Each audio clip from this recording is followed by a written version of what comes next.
Philosophers, historians, anthropologists, and poets, for centuries, all have agreed that the human voice is the oldest and truest instrument.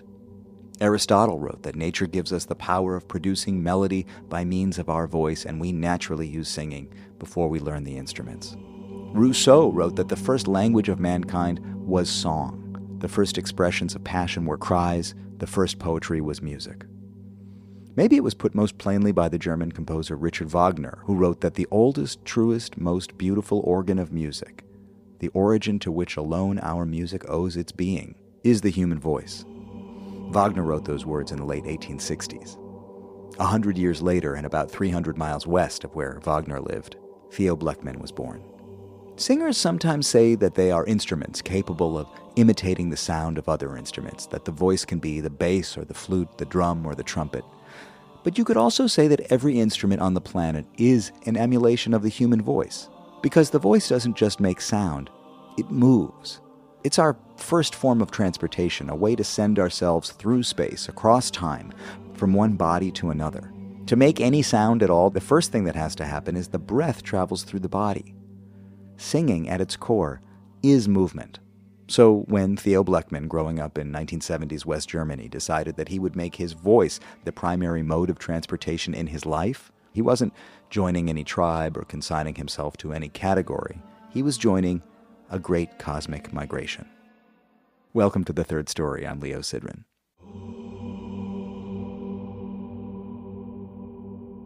Theo Bleckmann has spent decades living in the space between categories, between careers, between composition and improvisation, even between apartments. Born in rural Germany, he trained as both a boy soprano and a competitive figure skater before coming to New York at 23 to study with the legendary singer Sheila Jordan, and quickly he found a home among musical misfits. Since then, he's built a singular life in music, one that balances jazz, avant-garde experimentation, composition, performance art, and teaching. His new album, Love and Anger, produced by drummer Ulysses Owens Jr. and released on Sunnyside Records, revisits some touchstones from his past, his ongoing partnership with guitarist Ben Monder, his reimagining of the Beatles, his love of Kate Bush. Here comes the sunshine, here comes that sun of mine, here comes the everything. Here's a song and a song for you, sweet kisses. It also reaffirms his belief in collaboration, curiosity, and emotional honesty. He tells me that the record came together only when friends reminded him, "This is good. Stop doubting yourself." Along the way, he tells me what it means to live a life in music rather than have a career in jazz, about the changing landscape of education and social media, and about the deeply human need to listen to music, to one another, and to oneself. When we sat down recently, I was honestly a little intimidated. He's such a pure artist, someone guided by curiosity rather than commerce. But within 5 minutes of meeting him, I realized that what people say about Theo is true. He makes everyone around him feel seen and supported. Talking to Theo, one idea kept coming up again and again: the importance of community and the need for a network of support and encouragement. You need people to hold each other up, he told me. Even he, a mentor to so many singers and students, said that without encouragement from his husband, his producer, and his friends, his most recent album might not have gotten finished. And he told me about how he met his mentor, Sheila Jordan, when he was still a teenager living in Germany, and how she was the one who told him he could have a future as a singer. He told me, "It's so important that somebody you respect tells you you've got something. I came from this cow town. I didn't know. Me, as a gay, white jazz singer, do I have anything to say in this music? Do I have a place in this music?" And Sheila was like, "You know what? Yeah, you can. You could. You will." I see that today in my 14-year-old daughter, Sol, too. She's so encouraged and supported by her teacher, Rosie Bullen, who just happens to be a former student of Theo Bleckmann's. I see how important it is for Sol to have an advocate, someone to encourage her, to hold her accountable, to support her musical development, and to expand her sense of musical community, too. We found Rosie through Musication. Musication provides in-home music lessons in Brooklyn and Manhattan for children ages 3 and up. The teachers are highly experienced professional musicians, and every lesson is built around each student's individual interests and needs, with flexible scheduling to fit every family. What I've loved about Musication is that Sol's teachers, and she's had quite a few since she started as a little girl, have always met her where she is and kept her curious and engaged with music. Musication is based in Brooklyn and Manhattan, but you can reach out to see if they serve your area. Email lessons@musication.nyc and mention The Third Story to receive 2 free trial lessons. And while you're at it, check out Rosie Bullen's music wherever you listen to music. Third-story.com is the place to find the archive, hundreds of deep dives like this one, including the conversations with other accomplished vocalists like Michael Mayo, Janice Siegel, who actually gets a nice shout-out in today's conversation. Also, Kurt Elling, Satchel Vasandani, Joe Laurie, Samara Joy, Sage, Stella Cole. Visit the Substack at leosidran.substack.com for new episodes, essays, and updates. You can support the project there too. It's also the mailing list where you'll be notified whenever a new episode drops. And remember, The Third Story is made in partnership with WBGO Studios. Visit wbgo.org/studios to find out more about their award-winning content, including The Third Story, which is the winner of a 2025 Silver Signal Award. In fact, I'm going to the ceremony tonight. Here's me and Theo Bleckmann moving the breath and talking it down. Theo Bleckmann, who's going to start? You're going to start. Okay, I'm going to start. Yes. Well, I should tell you, you've already put me at ease in the last 5 minutes since you walked in the house. I've wanted to talk to you for a long time, and I've thought about calling you, and honestly, I'm intimidated. What? And I ask myself, okay, why are some people intimidating to me, you know? And I've been trying to sort of pinpoint what that thing is, whether it's because you're prolific or because I can't quite point you in a specific circle. Like I think of you as both an artist and also as an educator and somebody who's been so influential to so many people that I love and know.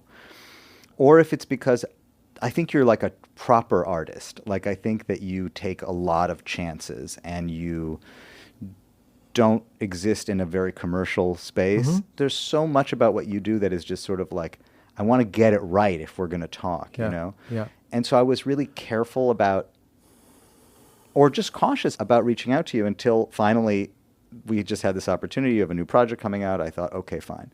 But I also want to tell you that in an effort to do my due diligence, I reached out to some mutual friends of ours to see if they had any advice. And the first person I asked was my daughter's piano teacher, who I know was a student of yours because you just posted about her yesterday, Rosie Bullen. Oh my God, Rosie.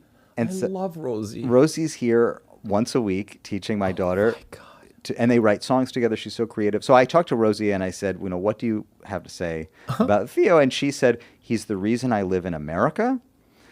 He's the most incredible person I've ever met. And I thought, okay, well, this doesn't help calm me down at all, you know. Then I reached out to our mutual friend Riley Mulherker because I knew that you had worked with the Westerlies, and I asked him for some insight, and he just sends me a picture of you officiating his wedding. And I was like, damn, this is like even more intense than I thought. I had never been more nervous than officiating his wedding. I was so nervous because that is a big responsibility. That's a once in a lifetime. Yeah. If you screw up at a gig and you miss a thing or this or that, Yeah. you do it again, or but this was epic. What I learned in my outreach, and that isn't even all of the outreach I did, but just to get to the point, is that you are so important in the community, and people just have such a deep love for what you do, and it seems like so much of what your work is actually almost extra musical. It's this interpersonal part of your life. Yes. Because when you do the things that I do or that Rosie does, which is not an instant commercial or Instagram, TikTok, viral sensation kind of music, you have to have some kind of community to support each other, because it's a very tough road. Over the years, it's a long haul, and if you think you have to do it by yourself on your own, you're just gonna crumble, I think. So we need to hold each other. We need to support each other, hold each other up, and that's why I'm having some of my former students over tonight, for drinks, and then we go out to hear some jazz. Just because there's so many good singers now, so many good musicians, of course, of this younger generation, and I think it's more daunting than ever to become a musician or a singer, jazz singer especially. Yes. So I'm trying to encourage the next generations to keep going. One of the things that Rosie said to me about you as a teacher is that you were very focused on helping your students identify the thing that they do, rather than being kind of generic, Yes. everybody singers. It's Yes. like each person has an area. Yes, that is not the quick fix to stardom, Yeah. obviously. I think of being an artist as creating your own computer language. So you could either learn Photoshop and execute it really well, so you can learn jazz and do all the right inflections and sing all the right repertoire with the right musicians, and everybody's going to clap and it's going to look and sound great. Or you can learn how to code and then create your own program. Yeah. And that's really what I'm trying to get into my students, is to figure out what they want to do, no matter how far-fetched or how far away it is from what my aesthetic would be. Because that's the ticket to longevity and to a fulfilled life in music. I always laugh when I hear my students talk about a career in jazz. It's so absurd. Career. That sort of suggests that you climb up a ladder if you do certain things and then you get a promotion.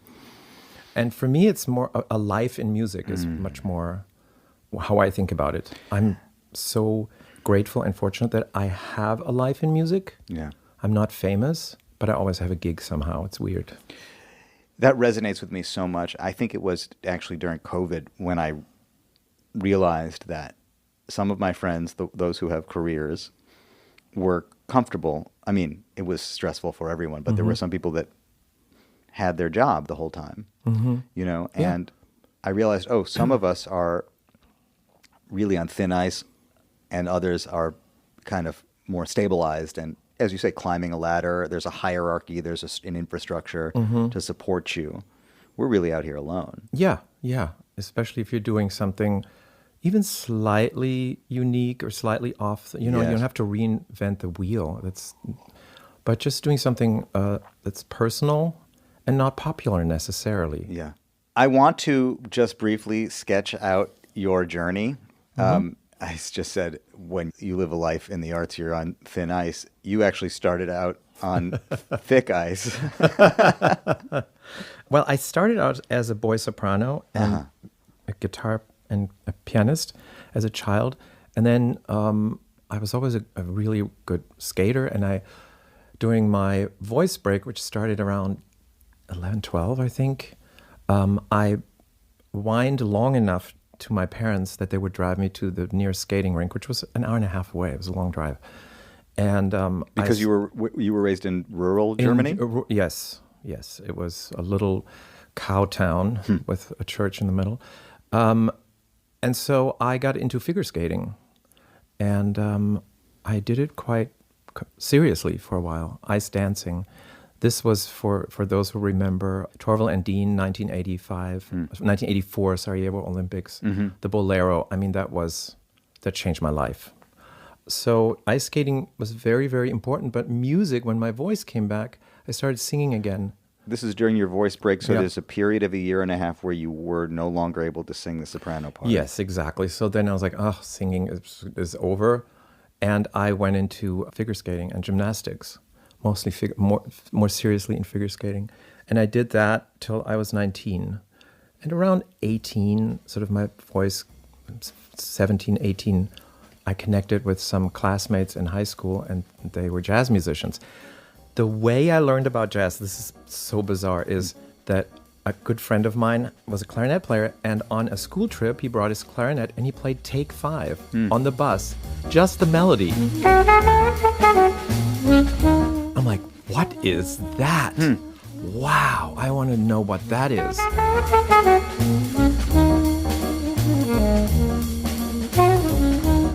And then because he was a clarinetist and a saxophonist, he turned me on to Miles Davis and John Coltrane and, all the instrumentalists. And that's when I got hooked to jazz. What were you listening to musically? Was it for music for skating before that, or just popular music? Kate Bush, and more Kate Bush. Okay, well, we'll get there. It was sort of pop music, I guess. Yeah. ABBA as a young teenager. Yeah. I don't know, just trashy Euro pop. What was it about Kate Bush that did that to you? Kate Bush was sort of my refuge, sort of the thing that you have somebody that understands you. You sit in your room and you listen to the kick inside over and over again. It was the quirkiness and the collage. I knew that there was some artistry that was beyond anything I'd heard, even though I didn't understand all the references whatsoever. And did you speak English? Good enough. Good Yeah, enough, we had yeah. it in school. Yeah. So I could understand what the songs were, but I didn't really know what they were about in the end, but I knew this was a love song, or this is, this, that, and the other. I don't know. It was just the weirdness. There was also a lot of, she came out with videos, and there was, she came from pantomime. Uh-huh. She was a mime and from dance. So to me, that also incorporated this weird idea of strange music and dance. Yeah. What were the sexual politics of rural Germany at that time? Did you know you were gay? Were you able to be out? No, I wasn't. I kind of knew I was gay, but I didn't want to admit to it. I still had girlfriends I was dating. Even when I moved here, I was still dating women. But the only time that homosexuality was mentioned was on TV when there was a crime somewhere, and they would say, and the victim was found in the homosexual milieu in Munich, or something like that. It was always seedy and creepy, and just it didn't exist in any other way. Right. You wouldn't see it. Nobody would talk about it. No. There were magazines at the train station that were gay magazines that I would sort of secretly look at once in a while and make sure nobody saw me kind of thing. Yes. And that's the extent of it, really. There wasn't much. You didn't have a cell phone or anything, Right, of course.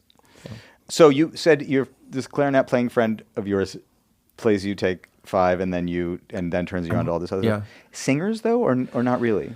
I listened to Bobby McFerrin's The Voice, which had just come out, I think, and I was like, oh my God, this is incredible. And I started to transcribe some of the stuff and try to sing it myself. Blackbird singing in the dead of night. Boom, boom, boom, boom, boom, boom. Take these broken wings and learn to fly. Boom, boom, boom, boom, boom, boy, your life. You were only waiting for this moment to arrive. Beep, beep, beep. Blackbird singing in the dead of night. The record that really changed me was Al Jarreau's Look to the Rainbow. Those two LPs were on constant rotation. Stop and take a little time out with me.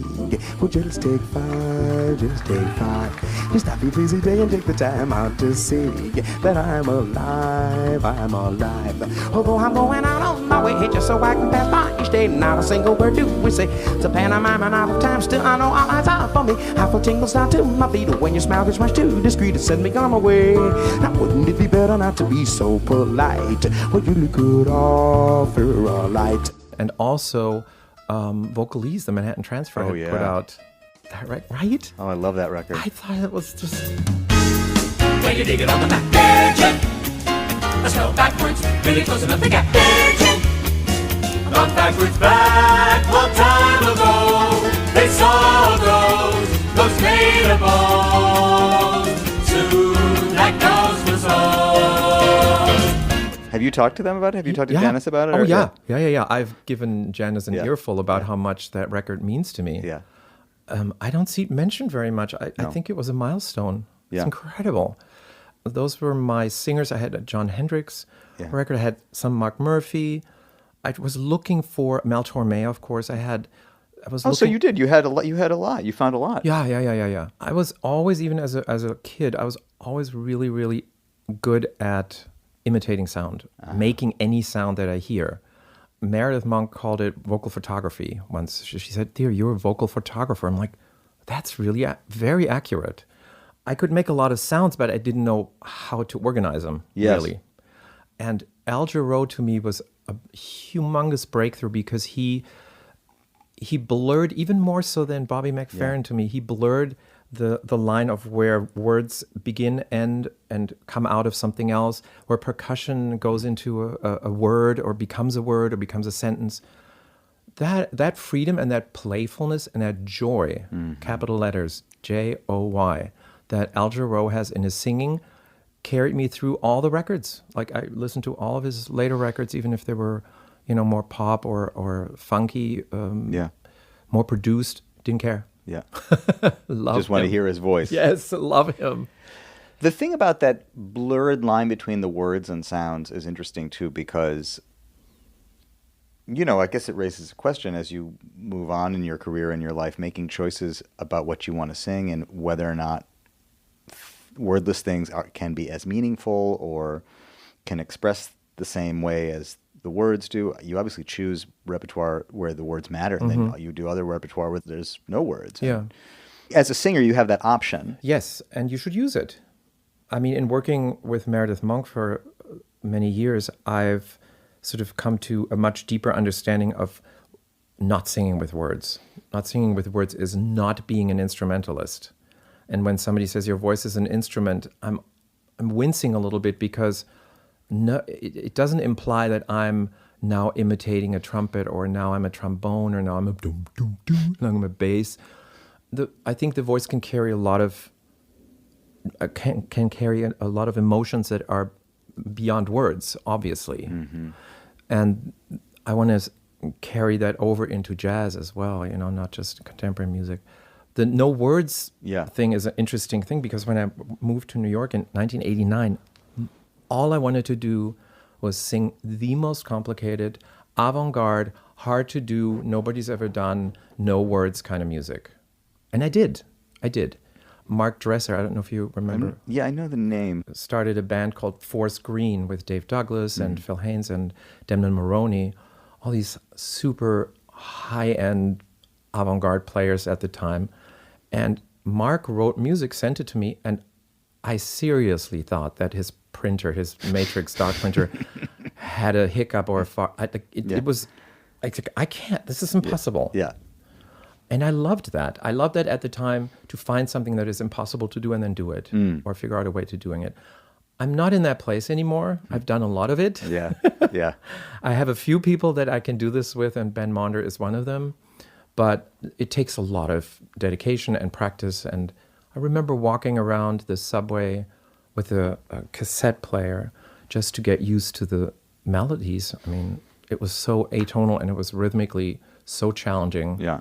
That it took me 3 months to learn this music. And what do you think was attractive to you at that time in your life about doing the impossible? It was this idea of Charles Ives going up the hill on the steepest incline. Like that, to me, that felt like I was doing something. I was doing something bigger than myself. It wasn't about me, but it was just conquering something that hadn't been done before. At the same time, you discover Sheila Jordan. Hey, mama, what that there?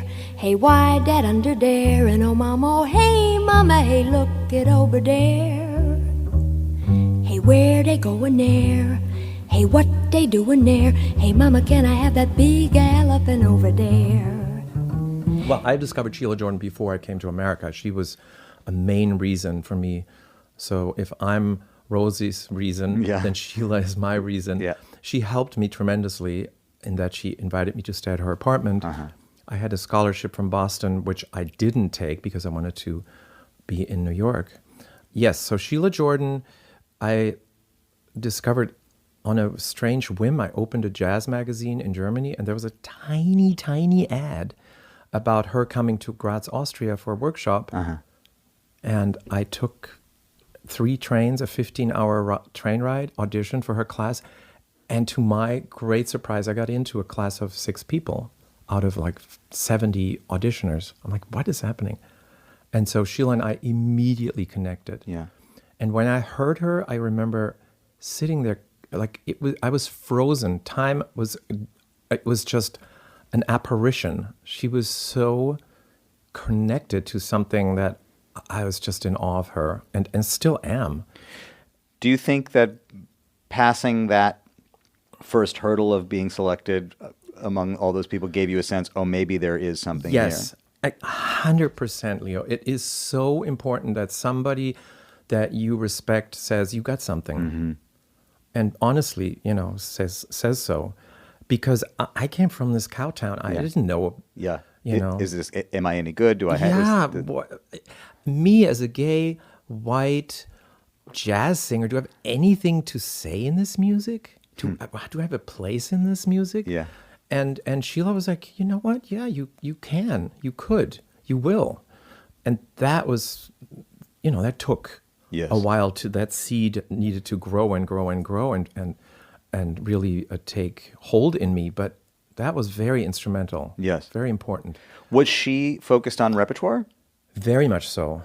Repertoire and sort of connecting to something really, really honest. I mean, you can't have a more pure, honest vocalist than she was. She was not interested in career or getting ahead or being liked or whatever. She just loved singing. Yeah.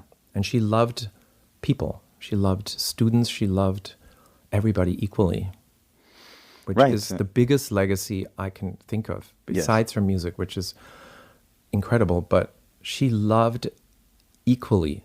So if there were students that were terrible, there were students that were famous, there were students that were super successful, that were connected, and somebody that was a beginner, she loved them equally. And she gave everybody the same amount of love and attention, which is an enlightened state of being to me.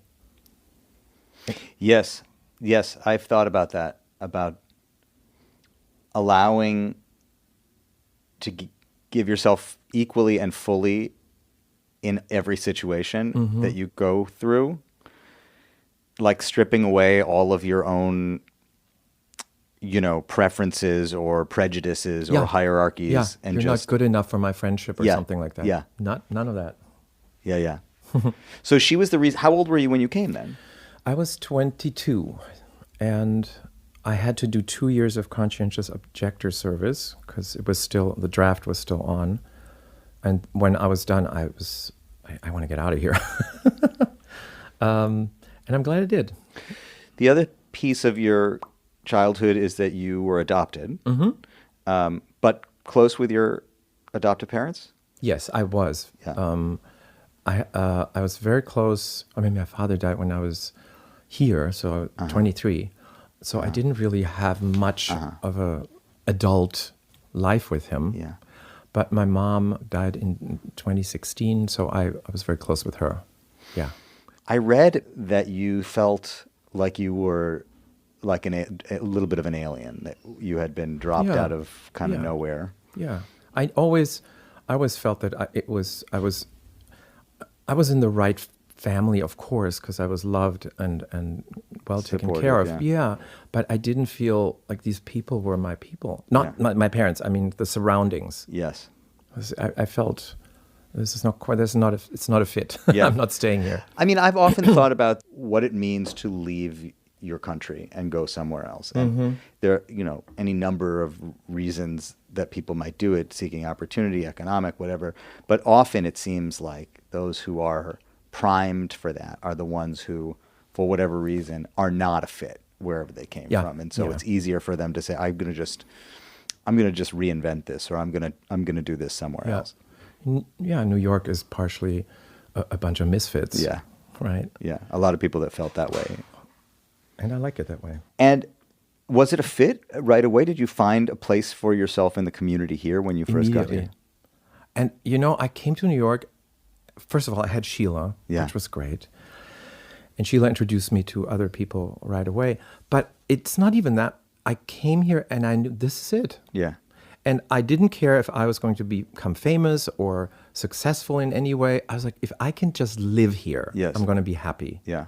And I say this to all my foreign students when they move here, because a lot of them are moving here out of career opportunity reasons. And I think that's not always going to play out well. Because if you don't get that, or you get to play with whomever and make a record, and then you're still not happy here. Yes. You have to really like living in New York. Yes. Right. And I heard you kind of allude to this earlier also, that maybe it's the same conversation we keep having about education in general. There are just more people who have figured out that this is a thing to do. Yeah. And so part of that is, well, I'm going to study this and do this, and then I'll have a career, and then, as you said, and then I'll make money or whatever. And it's like the previous generations, and maybe you belong to one of the last ones, did this out of some compulsion or something, that magnetism that called you to it, that was not about how am I going to make money. Yes, but I'm also very aware of the fact that now young singers have to make a living somehow, because resources are, drying up through all, Spotify and all that stuff. So for them to really push through on the internet and really go viral or something like that, I can understand it. Yeah. I'm here to offer another way of doing this. I'm not saying you shouldn't be doing this. You shouldn't be learning Photoshop and execute it beautifully. We need people to do Photoshop. Is there a way to do both? Sure. Yeah. You can do Photoshop and you can code your own thing. Yeah. Of course. I'm not anti anything. Yeah. I'm stunned at the quality of singing these days. It is so good. And Rosie is one of these examples. And I'm just like, what is happening? Yeah. And some of these young singers that I have are different. They're not the Photoshop executors, and they don't know that they have a right to exist even, because there are so few people that encourage artistic behavior right now. Everybody's an artist anyway, but true artistry also means that you're going to search for something and that it's not instant gratification kind of. Yes. Sometimes. So I don't think that that's an option for a lot of kids now. They just see the success of the few, people and think that they don't belong. Right. If you make work, how few people have to engage with your work for it to matter? Or how many? Yeah. I had a concert once at Cornelia Street Cafe in which I was subbing for a singer who had gotten really sick. Yeah. And it was a duo concert with a pianist who shall remain nameless.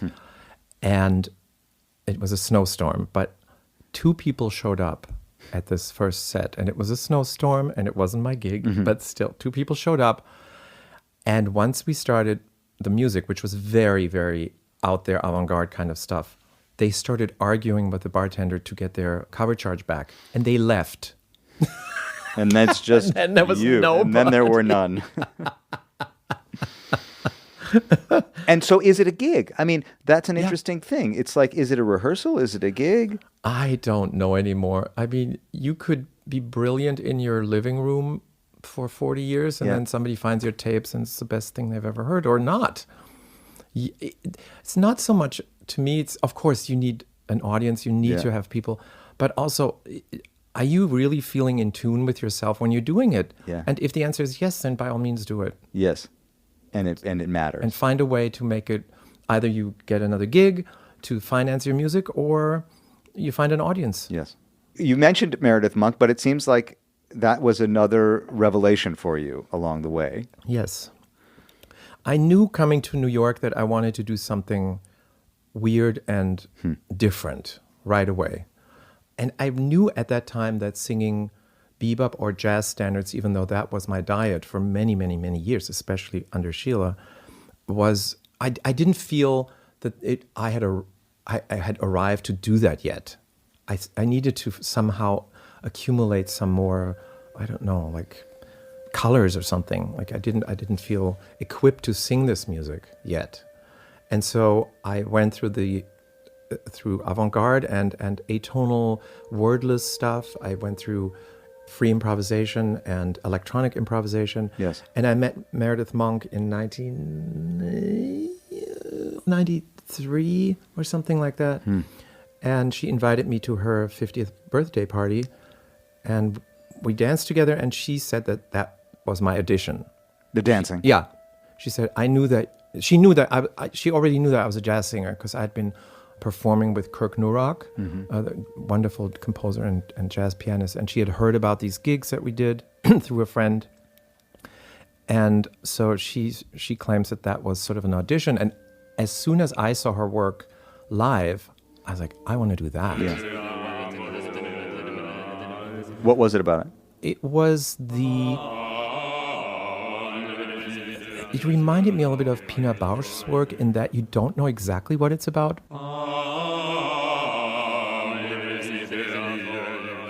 But you know it's about something very profound that touches you. See, this is why I was afraid to talk to you. It's exactly that feeling of not knowing what it's about always, but knowing it's about something. Yes. And I think, to me, that's where I'm the happiest. Yeah. I think art or music is often lacking in mystery. Yes. And I think it's our duty to insert mystery where there isn't any. I mean, Klaus Oldenburg is doing that. I saw a poster. Yes. I love his work. Yes. And there is so much whimsy and mystery about his work.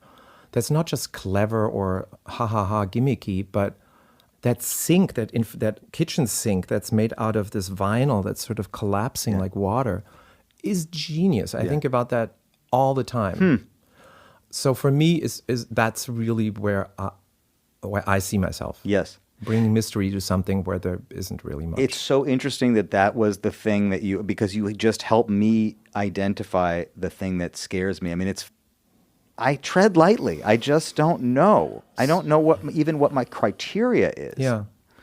And not everything that's atonal and difficult to listen to, let's say, is avant-garde or good. Yes. That to me is not a qualifier.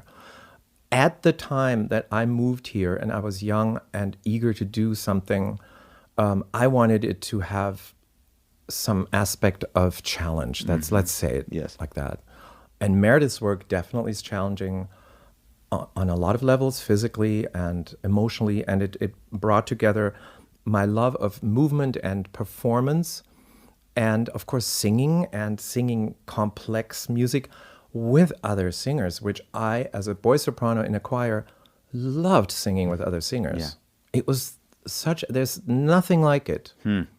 There's a feeling of unity and connection when you sing with each other. You know this. Yes. You can't replicate that. Yes. There's a very nice, beautiful saying in German where people sing there you should settle down because angry or mean people don't have songs.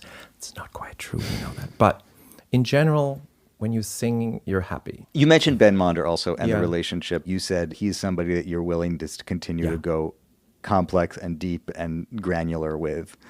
That's a long, long relationship. Yeah. I mean, if Ben Monder doesn't get the MacArthur Genius Award, I don't know who will. I mean, that guy is unbelievable.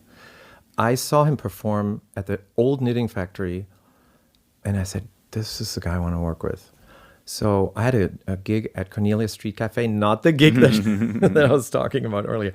And I wanted to do it in duo with guitarists. And I called him and he didn't call back. I was like, oh, damn, maybe he doesn't want to do it. And then I called somebody else. And then Ben got back to me. He was on tour and he didn't get the call. And he said, yeah, I would love to do it. He didn't know who I was, I think, because I was nobody. And so we got together and instantly we felt a connection, like right away. I could sense it from him. Yeah. We were so excited. And then over a couple of years at Cornelia Street Cafe, where we had a regular gig, we developed our repertoire and our thing a little bit. And then we've been in each other's projects and also, helping or encouraging or blowing wind into your sails, like it's not easy. It's not easy for Ben Monder. It's not easy for anybody to put out this, incredible work and stay on it. And half the time you don't know if anybody's listening to it.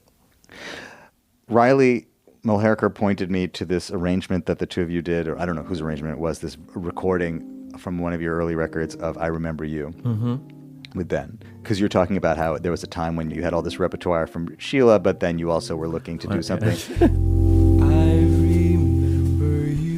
I'm listening to it, for the first 30 seconds.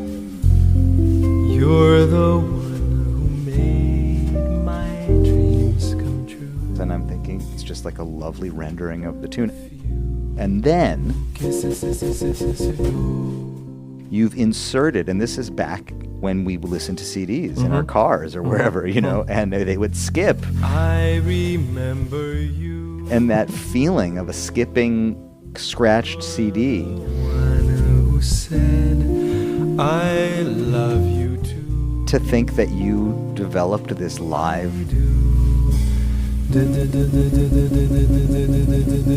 It was such a funny relationship between like the organic rendering of the song and technology, and a kind of comment on technology. I remember too the distant bell.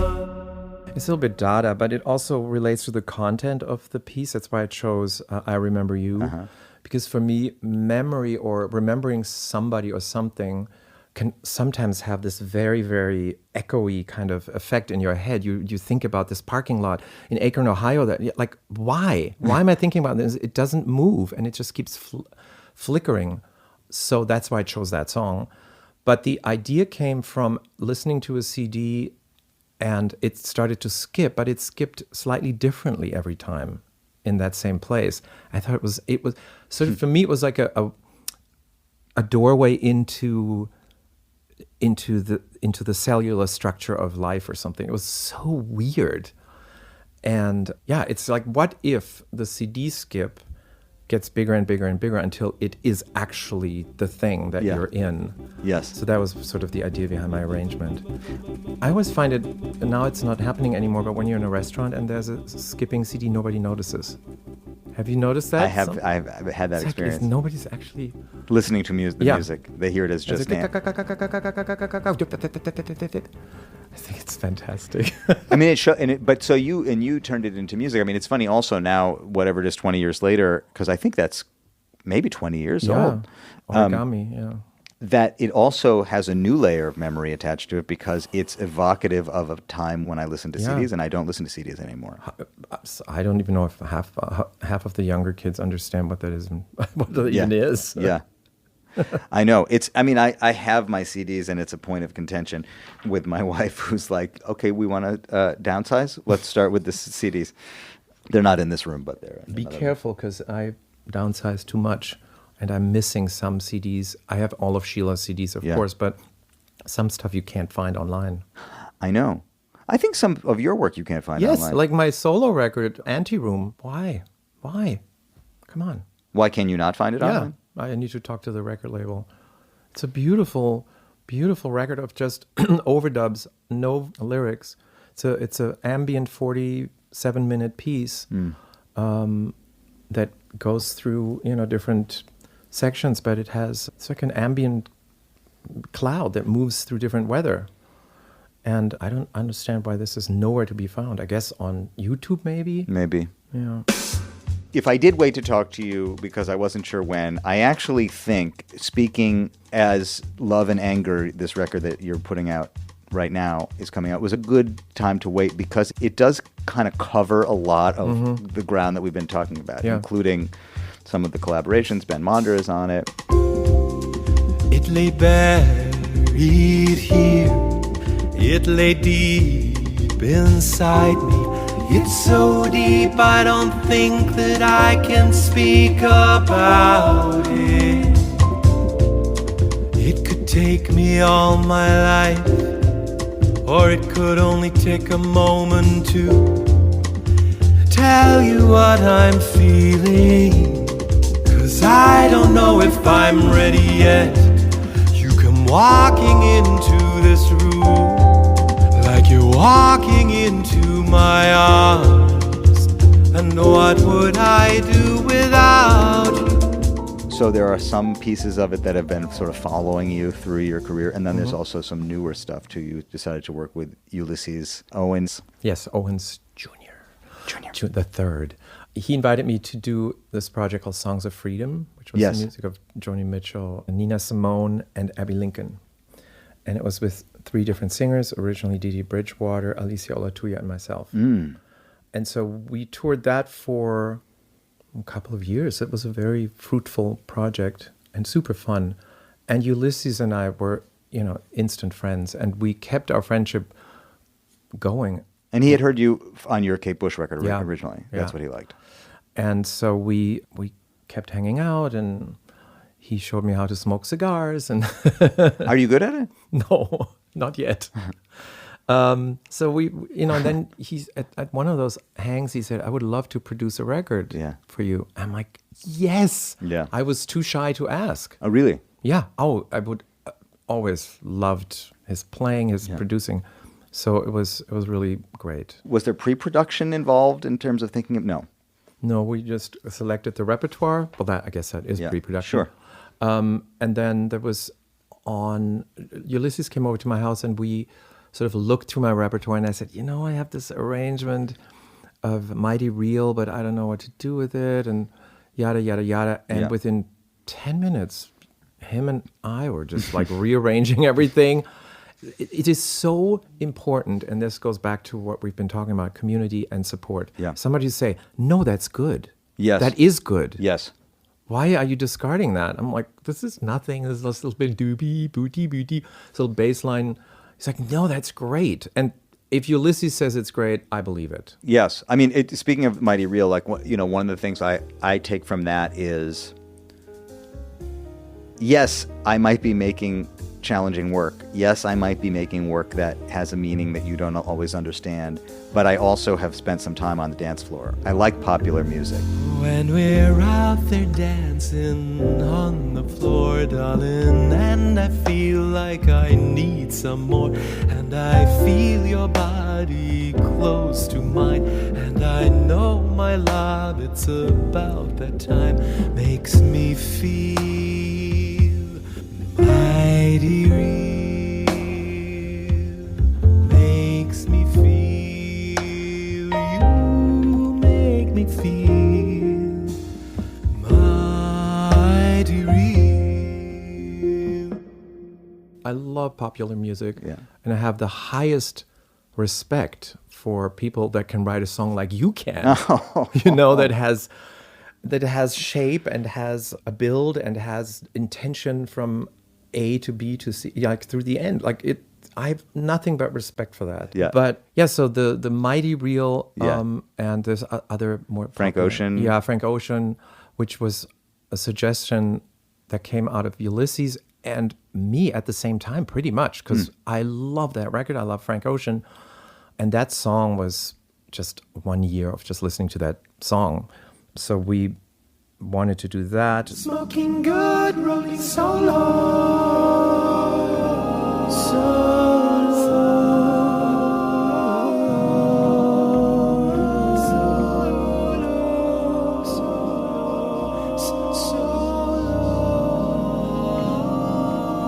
It's hell on earth and the city's on fire. In the hell, there's heaven. There's a bull and a matador dueling in the sky.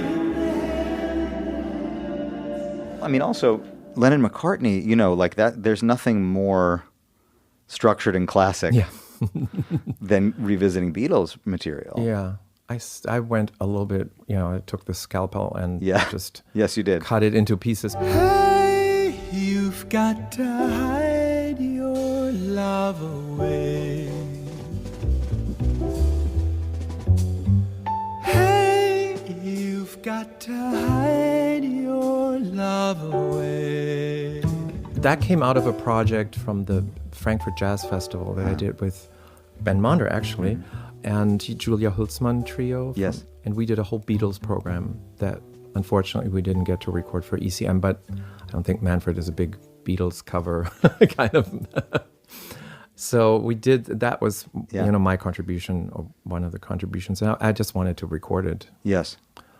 Giving voice to different ideas of song, basically, on this record. The different song forms and different songwriters and different eras, obviously. How important is it from a career standpoint to be making records for you? I have been making records. Yeah, a lot of records. Yeah, and they are sort of disappearing a little bit. And that's what I'm saying. Like doing something now, if I were to start now, I would just like, no, screw this. I'm working at Starbucks. It is so hard to get anybody to pay attention to anything, including myself. I'm not better than anybody. And get away from their phones and come to a concert, impossible. When was the last time I laid down or sat down and listened to an album? I can tell you because It was Jan Slater's Glimmer, which I cannot stop listening to. But that was an album where I can't do anything else. I have to take everything in because every detail is so important to me. But for the most part, we consume music on the go. Yes. So music has become a commodity that serves us. Like, I need to have more energy, so I'm listening to this. I need to relax. I need to listen to this now. So the music is serving my daily routine, which is fine.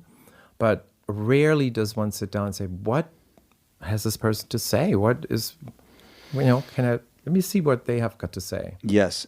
Yes, absolutely. I mean, I wonder if you see it as a change in your students, that they have a different, like I've often felt that YouTube and streaming, there's a before and an after.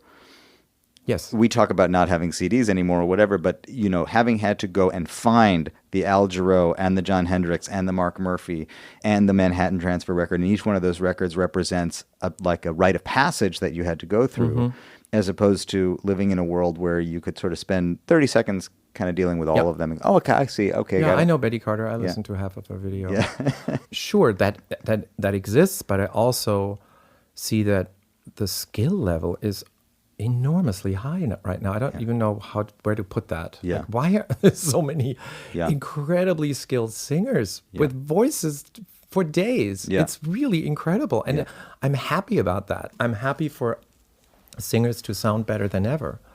But when do you ever really take something in fully? When you buy an LP you have that LP, and that's your new LP. And whether you really love it, you listen to it just because you have no more money to buy another one. Yes. And the store is far away. The constant access also allows us to not really listen because we're already thinking about, I don't like this so much, so what am I going to listen to next? And in fact, not liking something is as informative as liking something. Exactly.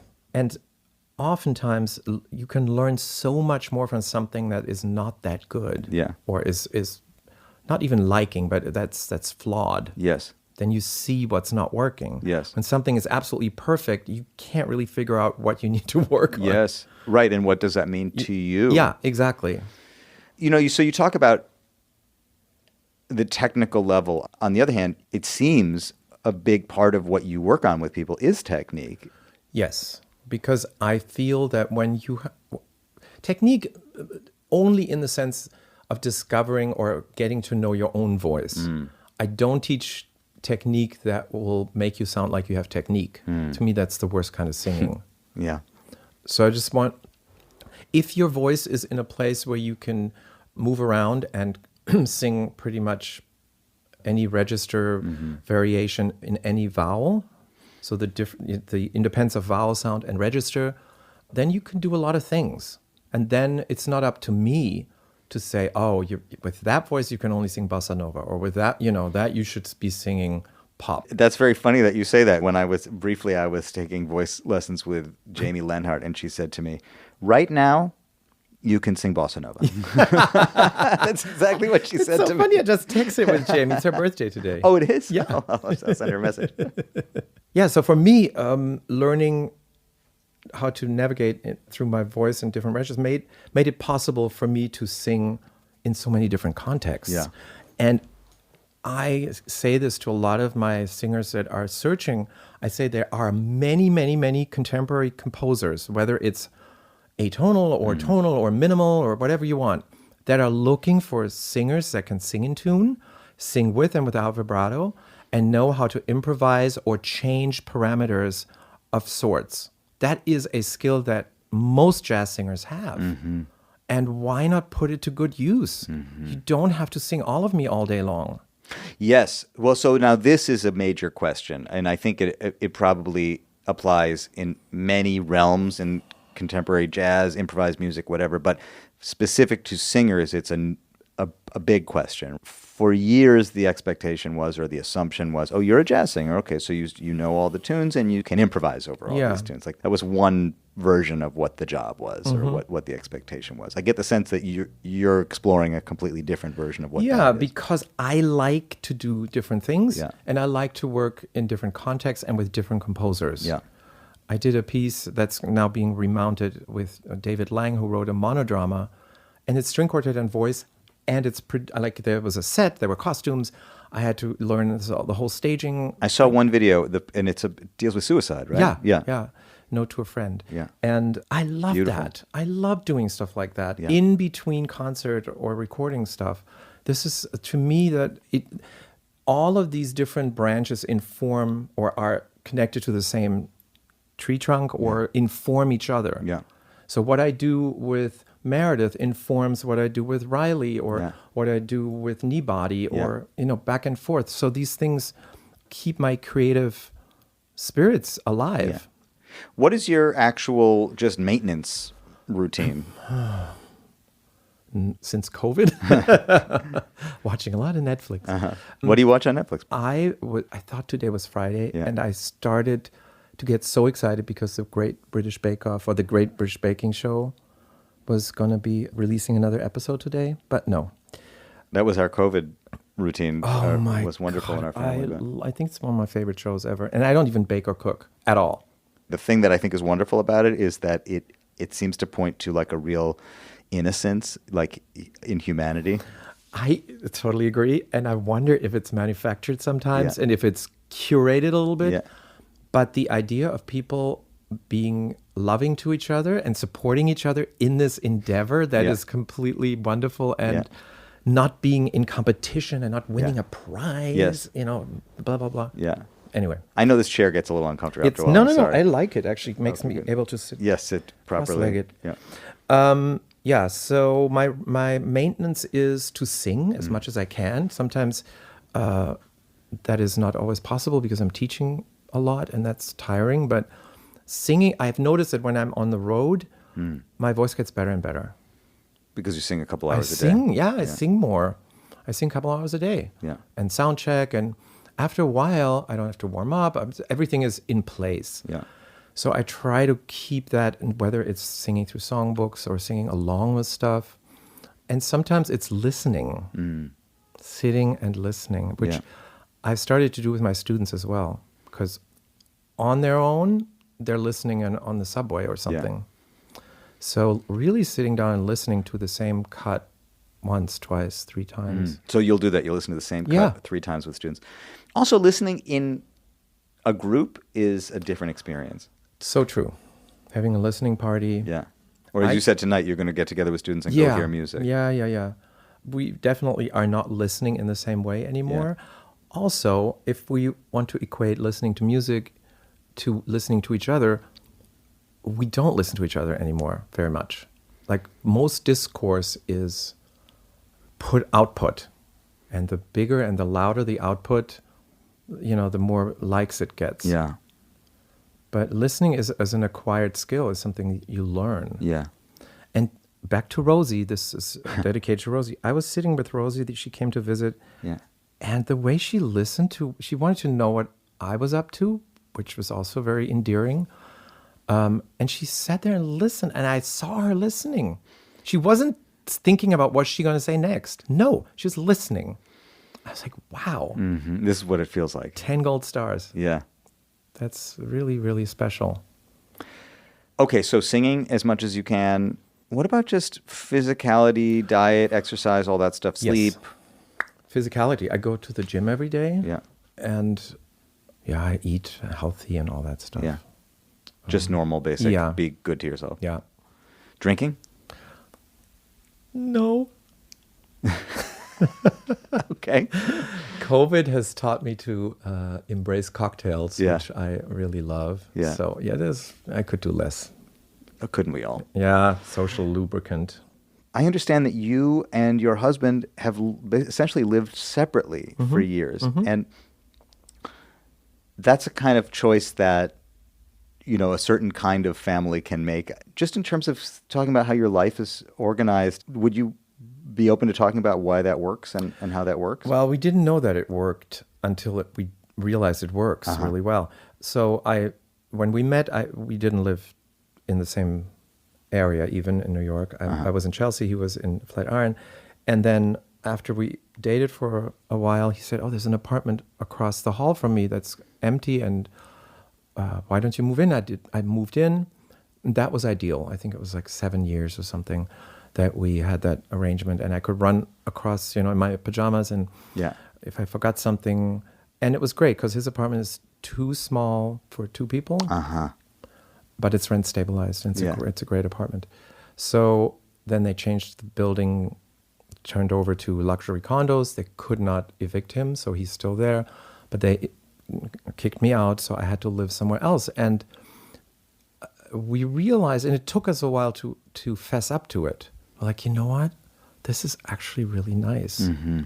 Like, what do you mean?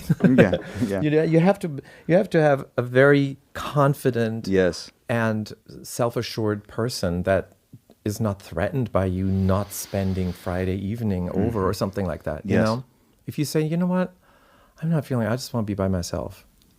A lot of people would think, oh, but if you love me, Yes. you'll be here on Friday Yeah. nights. Like, there's none of that. Yeah. And that took a while. That's not, you don't start there. Yeah. At the first couple of years, like, oh, we have to spend every minute together. Of course. Yeah. You just got to make that bond. And then after a while, you're like, I really want you to come over. Yes. Come over now. Yes. Or no. Yes. Well, as you describe it, I think some of it is also real estate specific in the sense that, Yes. like, if we lived in a place where you had a big house and each person had this space that they could go to, it's possible you would be even less connected because you'd be in your own space, Yeah. And you would resent that person because you hear them flush the toilet Yeah. like 4 times a day or Right. something. You're like, whatever. And my parents' marriage was supported by this idea that they called "How can I miss you if you won't go away?" Because my dad was on the road all the time, and Yeah. so it was always like it was always another homecoming. you know? Yeah. And that keeps it fresh. Yeah. And we don't have kids, Yeah. and so we don't have pets. Yeah. So we can do that. Yeah. And whenever I say, oh, we have 2 different apartments, Yeah. a lot of straight people are like, oh my God, I wish we could do that. Traditionally, we're supposed to live in this way and then raise these kids together. Yeah. And if you don't, then this, that, and the other, you don't love me enough, or Yeah. you're not giving me this, what I need. I've realized that when you love somebody deeply, it's not about what you get, but it's what you give. So when I hear these reality TV shows, I need somebody who is this, and I want, and I deserve this, and I deserve that, and I deserve somebody who treats me like this and that and the other. Yeah. It's not about that. It's about what can you give to the other person. And if Preston wants his space, Yeah. because I love him so much, I give it to him. Then he should have it. And if he just watches Netflix without me, and that is fine. Yes. That doesn't mean he doesn't love me.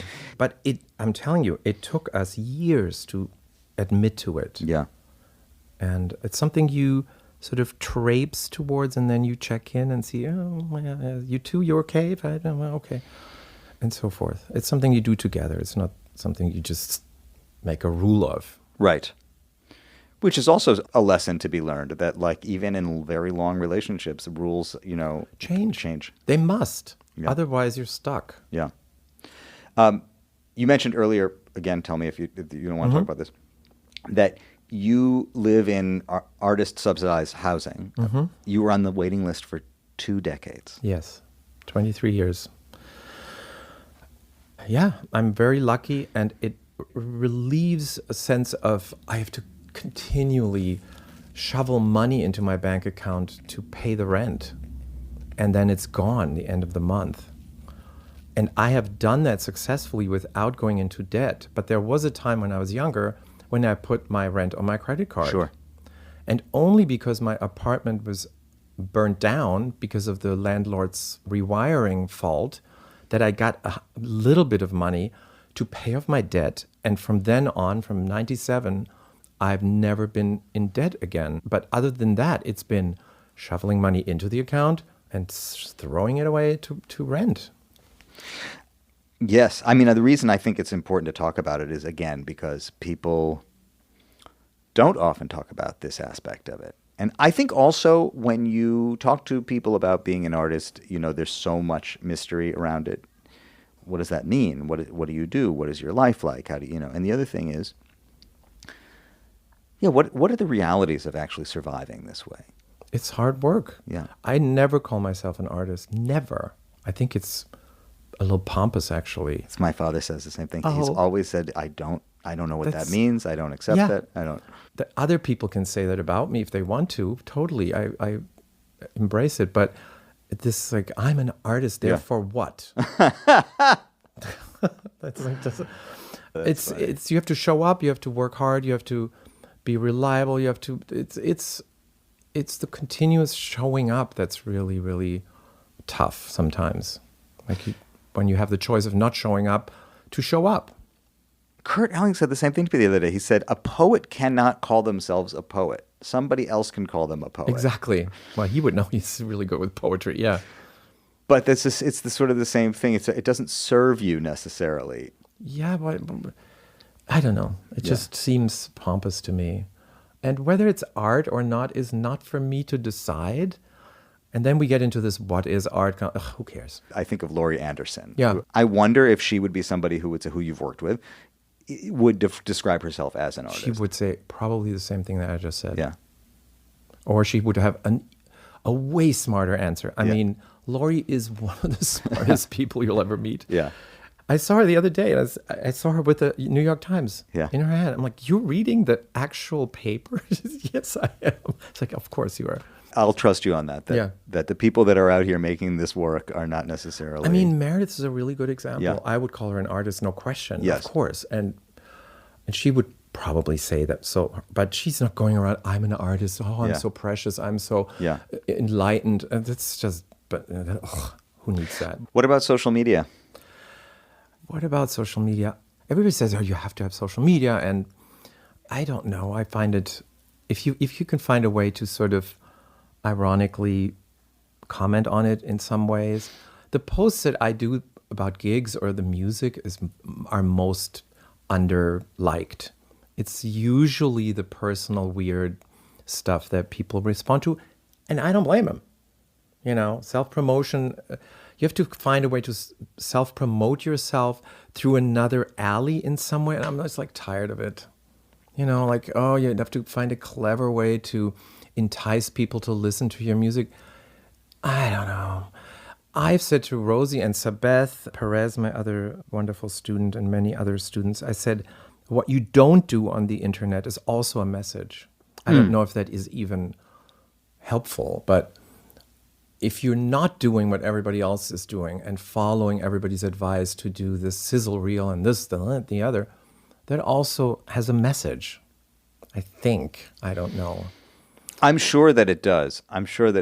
I mean, sure, it's what you don't do says as much about who you are as what you do. A good example is when a famous jazz musician has died, everyone comes out of the woodworks with a photo of their arm around the dead person. Right, so everybody's trying to attach themselves to the legacy of somebody. Yeah. Yes. What are you learning from your students? I feel like you must be staying in touch with younger people, younger singers, younger. You know, what are you learning? What do I learn is persistence, resilience, an incredible dedication to their craft. The craft is through the roof. I'm not joking. This is the best singing I've heard since I started teaching. I mean, everyone around me is incredible. All my students are really, really good.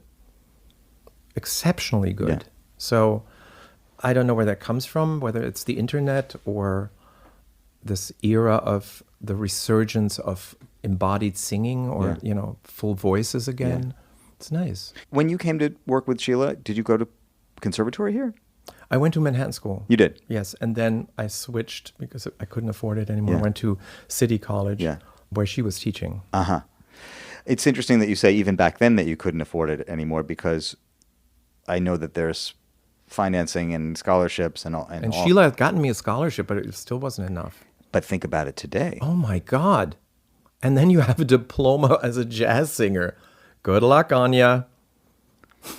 Does that burden you when you walk into the room, or you're doing your job? I was the same. I didn't care one bit. Yeah. I just wanted to do what I wanted to do. That's how it should be. You should go into the school thinking, of course I'm going to make it. I'm that good. You have to have that delusion. Otherwise, don't even start. And then you can go someplace with it. So no, I don't feel guilty. First of all, they're all really good singers for the most part.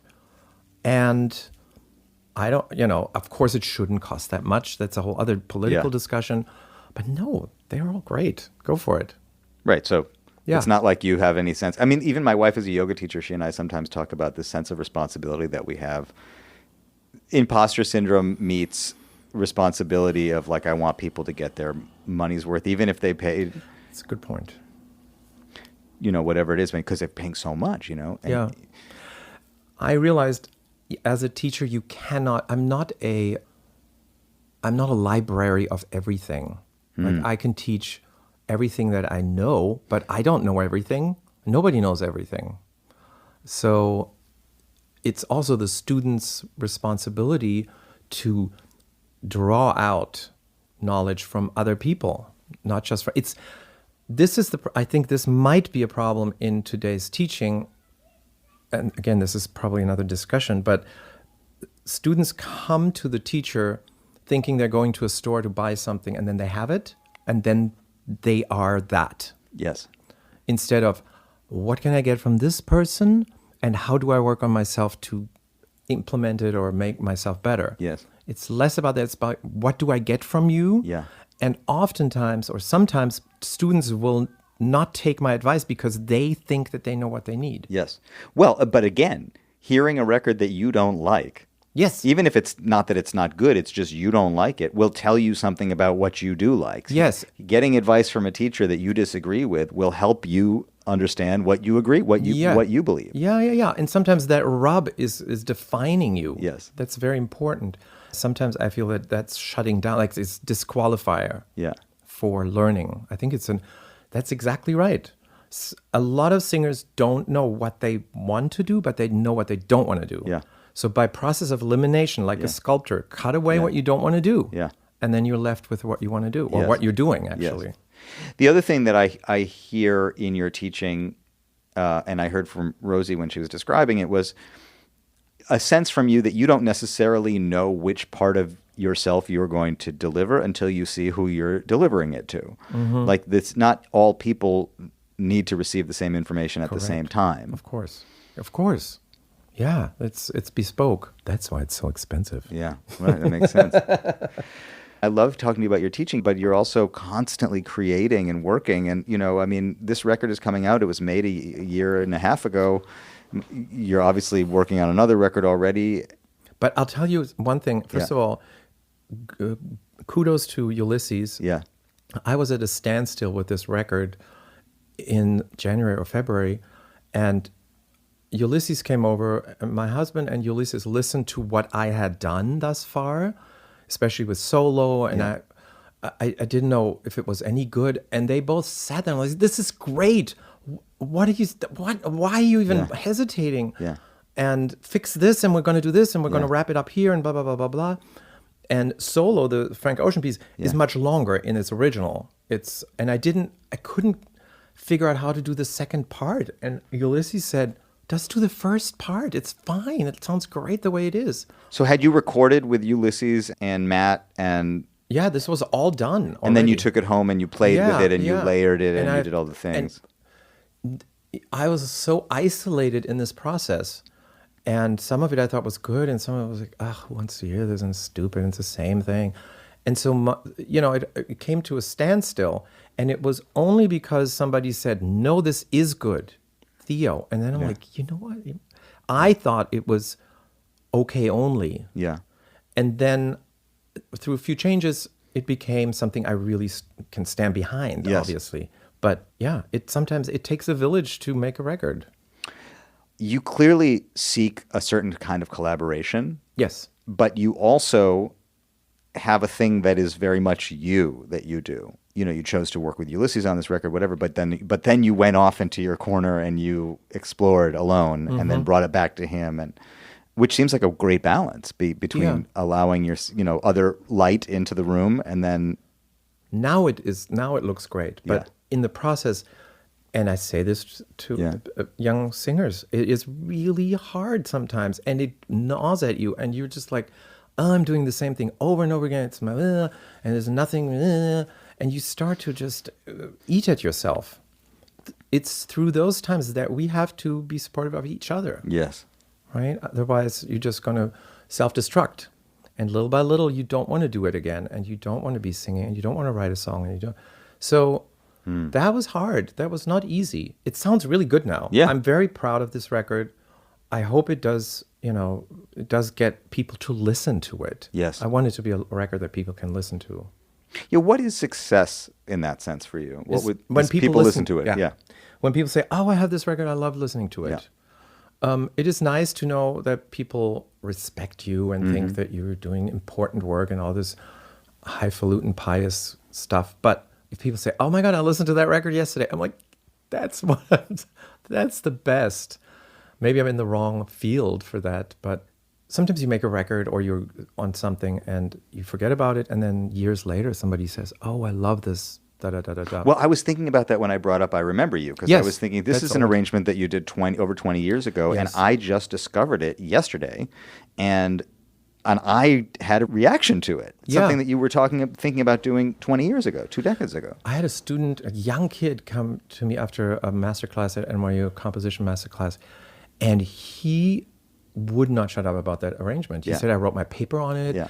It changed my life." And blah, blah, blah, blah. I'm like, "What? This little thing?" This arrangement got me downgraded from a 5-star downbeat review to a 4.5-star. The reviewer said so because he thought it was a gimmick, and he didn't really get it, which is exactly the point. I mean, it really hit the target audience, which is narrow jazz thinking. I wanted to put a little needle in that and go outside of that. Yeah, because jazz also, especially jazz singing, exists often for us to have dinner Yes. to. Yes. And your arrangement is not good dinner music. No, it's not jazz entertainment, jazz theater. Yeah. Regardless of what it is or isn't, I appreciate you so much for spending some time with me and sharing all these thoughts, Theo Bleckmann. Thank you for having me. And I am less intimidated by you, but I still continue to be in awe of you. And thank you. Thank you. So much. Thank you so much for having me. There he was, my friend Theo Bleckmann. What a wonderful person. In the spirit of community, and since it's been determined that this episode is dedicated to Rosie Bullen, here's a little taste of a recent single by Rosie called Paint Me by Numbers. I'll be back again in your headspace before you know it with another deep dive. Until then, I'll talk to you soon. Paint me by numbers on your skin. Draw out the lines I'm gonna be in. Paint me by numbers on your This has been a WBGO Studios production. To learn more about WBGO Studios' award-winning podcasts, special concerts, live streams, and more, visit wbgo.org/studios.